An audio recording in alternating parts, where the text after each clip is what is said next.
Hey, what's up, you guys? So it is Comic Con Africa weekend, and I'm hoping that you are having a rollicking time just the way I am. Now, this is another installment in our special feature. As you know, our good friends from Project Springbok have this amazing initiative where they allow up and coming developers to create, well, I'm gonna say little insights, little sort of like inlets into their brain waves, their processes, and have these amazing games and apps and all that stuff developed, and you get to use it afterwards. Now, as part of this initiative, what we did was we reached out to some of these up and coming developers, and we just profile them, have a chat with them, and help you to get them know slightly. Help you to get to know them slightly better. Okay, so first and foremost, chatting over here to my boy Vedant. Vedant, how are you doing, brother? Right in yourself, Zay. I am fantastic. I am fantastic. Okay, so just in like 10 seconds or so, break it down for my friends out there. Who are we talking to? What are you all about, brother? I'm an independent game developer here in Johannesburg. Just currently working on some projects, one of them being Snaptic that we shall be discussing now. 100%. Now, this particular project now, it's called Snacktic, right? It's called hmm Snacktic, and it is ridiculously addictive. I'm just going to start out by saying that. But why don't you help us out of here? Give us a little bit more of an understanding as to what the project's about, how does it work, all of that stuff. So my friends out there can have like a frame of reference for where we are and what we're doing. Okay, so Snaptic is a game you play as different alien bugs. You go to different locations and you collect food. Simple premise, but there are different areas that you go to, different sort of threats that you might come across. So there's a lot of like variety and different changes that you can go through. And it's also a multiplayer game as well. So I mean, you and your buddies can also have a go at it. Now, 100%. Okay, now we have some footage of the game, right? Some gameplay footage, and I want you guys to have a look at that just so you can see how the game mechanisms and whatnot work. And we will come back right after this. Here we go.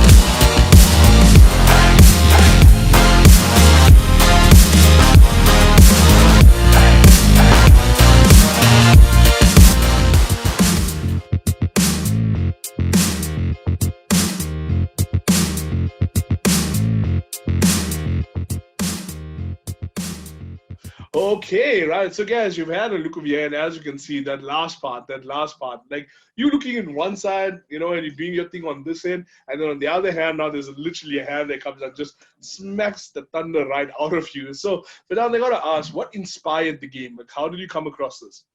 So this was at the start of it a game jam game. So the themes for it were 5 seconds and the rules are meant to be broken.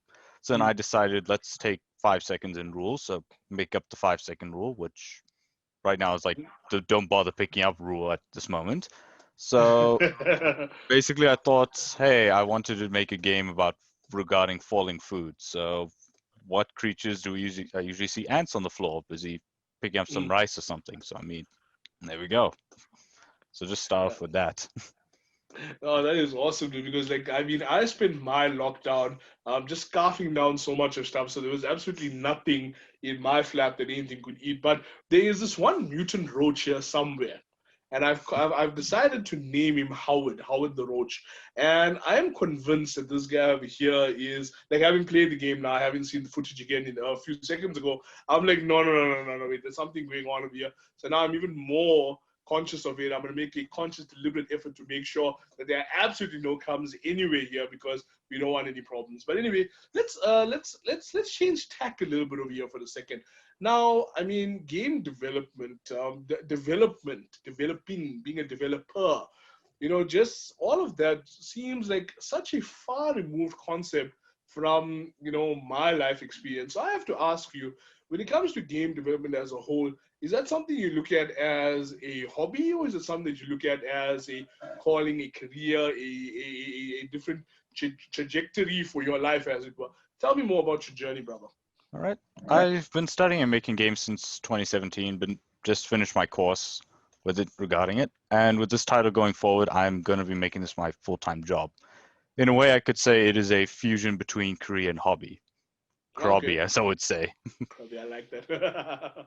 I like that. I like that. No, but like I mean, but I guess out here in the in the African context, and to like hold it slightly closer in the South African context, I would imagine that there are some challenges that one would face because, like I said, this what you're doing right now is so far removed from the day-to-day experience that someone like me would experience. Because I mean, in as much as I play games and do all of that stuff, the process, the thought process, and the work that goes into actually creating this over here, it is something a bit that's, like I said, removed from what my life experience has been. So, from your perspective, what sort of challenges do you face in doing this? It's more or less just having to come up with like having the right resources, just coming up with the right idea, the right concept. I mean, at this point, you've probably seen majority of what could be done, but I mean, with this whole South African industry, there's a lot of stuff that can be done in your own little Mm, twist. I mean, like we saw recently last year with Boot Fighter, which was mm, basically Double Dragon Streets of Rage with South African guys in four ways. Yeah, so simple little twist on it as well. I mean, it can't just be like that as well. So I mean, other things as well. Another example, Semblance, made by Naoma mm. Corp. So the game has a very nice art style, very African theme to it, and I feel like that's what I can actually see going forward with this, with South Africans and just Africa in general when it comes to game development. Just a lot of unique styles, unique themes. Just I can see a lot of potential there.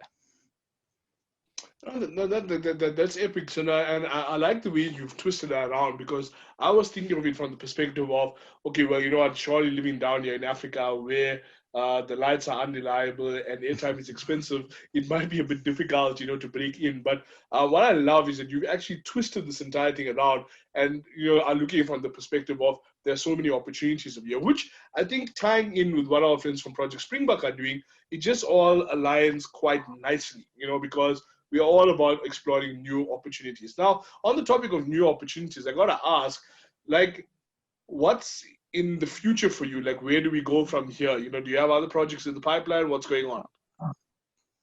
Do have a couple things in the work. Can't exactly disclose right now, but I mean, I don't plan on stopping anytime soon. I genuinely enjoy this stuff. It's like good problem solving, just lots of good fun. It's a very interesting experience. I mean, some people might have like, oh, they might go out, maybe just do some, I don't know, it's almost like chess for me to some extent. That's probably Nah. a best way I could describe it. So I mean, you always have that little problem. It's like, should I sacrifice the pawn? Should I do this? It's like a lot of problem solving, a lot of like strategy to it. So I kind of feel there's that nice element to it, and there's that sense of satisfaction that I really love coming from when it comes to game development. Okay. I gotta tell you, very, very smooth over here because like I was trying to like dig something out of you, but you were just like so chill about it. Like, there's something coming, hang in there. But this is where my mind is at the moment. I'm like, okay, I'll bite. So let me take a sec. And given the fact that we're talking about snacking via me wanting to bite, is actually a nice pun if you got it. I assure you that was a funny pun, guys. That was a funny pun. Real talk right now, though, brother. I gotta ask you, Snacktick, the project now, right? How long did it Yes. take you to develop that, like to build what we've seen so far? So the game jam was around late March, and the game's released now here in September, so I'd say just under 7 months within that period, on and off. But I mean, I'd say it went full time from like maybe late April, early May. Yeah, Yeah, okay, no, but that's sorry. However, I do plan on adding in new content, and we'll keep on supporting this for a while. Definitely, there's still a lot more that I want to do with this game, even after launch. So look forward to that. now on the topic of launches and all of that stuff. Okay, where can my friends out there in the Comic Con verse actually find the game? Where can they get their hands on it? Where can they access it, play it, and do all of that stuff? So you can purchase the game right now on Steam. Oh, However, this weekend only during Comic Con Africa Online, you can actually play a small slice of it through the exclusive demo. So you'll get access to 4 characters and 2 locations. Okay, so And something special here for Comic Con weekend. But like, how do they go about doing? So that will also be on Steam. so as an added bonus now, if you play this demo, then if you share your scores on social media and stuff, a selected few will actually win a copy of the game on Steam. So keep going at that, keep pushing on those high scores there. And yeah, if maybe you just want to give the game a go, else it's gonna be on Steam. So currently on purchase right now. Ah, smooth, smooth, smooth. That is awesome, dude. You know, all the best with that. But now, you alluded to other projects there, stuff that you have in the pipeline, as it were. So, I mean, where will my friends out there find you? You know, socials and all of that stuff. Where can they find you so they can get to know you a little bit better and get to keep the finger on the pulse, as it were, in terms of where you're going, what you're working on, all the stuff that you're doing behind the scenes? So currently I'm very active on Reddit, Instagram, Facebook, Twitter, Google Plus. Is Google Plus still a thing? But overall, on majority of these social media sites. Probably will find me. Should be some links up here. But also, if you want to directly just look at my game development stuff, my projects, probably past and present, and hope and definitely future stuff as well, you can check out my itch.io page. Okay, 100%. You know what I think I'm going to do, just to make it a little bit easier for the guys, I think somewhere on the screen or down below, we'll pop all those links as well so you guys can follow it at your leisure. Now, which brings me to, I think, the critical one here, the critical one. And this is a two-parter, so brace yourself, right? So the first part is, why did you decide to participate in the Project Springbok initiative? You know, what drove you to do that, man? I joined it last year as well at Comic Con Africa 2019, and I thought it was a very nice experience, very good experience. Met a lot of new developers, met a lot of new people, got a lot of people to actually try out my game as well. So I mean, at the time I had Taxi Tourist, so that was a game that used the table realm system. So you scan your phone, you can play around with a taxi, and that game was also a multiplayer game. However, that one had no limit to how many players you could have. Oh, So you can check that one out as well. There's the Comic Con demo build is currently on my itch.io. But oh. for this year, I thought it would be a little more interesting because with COVID and everything, since we're not going to actually have an expo, an actual meet and greet thing, it's going to be now chatting with the people online. This gives out an opportunity to meet probably more people in the virtual space. Give out a lot more. It'll be a lot more easier just to let people have a go at this sort of thing. They can, in the Mhm. comfort of their own home, no less. Ah, As well, yes, yes. yes. You know, it's And it's actually pretty bittersweet over there because, like, on one hand, I mean, I think a lot of us thrive on meeting up with members of our tribe, but on the other hand, you know, given COVID and all of that stuff over there, you know, I mean, like, what else can one do? But now, on the topic of what people can do, you know, I obviously want people to enjoy Snack. You've guided us and told us where they can find the demo, and that's an awesome thing happening over the week. But in terms of now helping you with this thing and helping you to get to the next level, as it were. What can my friends out there do to help you on your journey as you move forward? Is there any sort of support that they can give? You know, just throw it out right now. You have their ears, you have their eyes, and you most certainly have their hearts. Tell them the things, my man. Tell them the things. yeah, so I mean, I would say you can probably you can add the game to your wish list, probably purchase it at some point, or you can purchase it right now on Steam. Um, as well, this is just a personal thing as well. I feel like probably support more indie devs as well, just in general. Mm, Even there's a lot of South African guys, a lot of up and coming guys. But I kind of believe that that's where the industry is going to go forward.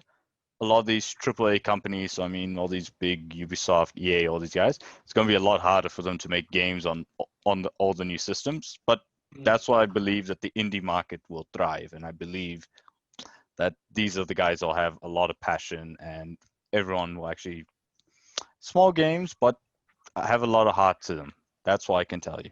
All right, then, you guys. So there you have it. Okay, so if you have any questions, comments, views, or is, you can reach out to my boy Vedant. His socials, his details are going to be somewhere on the screen or below. And just remember, the fun doesn't stop. Comic Con Africa coming to you in your home from the 24th to the 27th of September. Also, do not forget that even though the show itself is scheduled from 10 a.m. to 6 a.m. every day, we also have the After Dark show as well, which promises to be a cracker. So anyway, support my boy Vedant, support local developers. Shout out again to our friends from Project Springbok. Thank you for making this possible, and I'll chat to you guys on the flip side. Peace.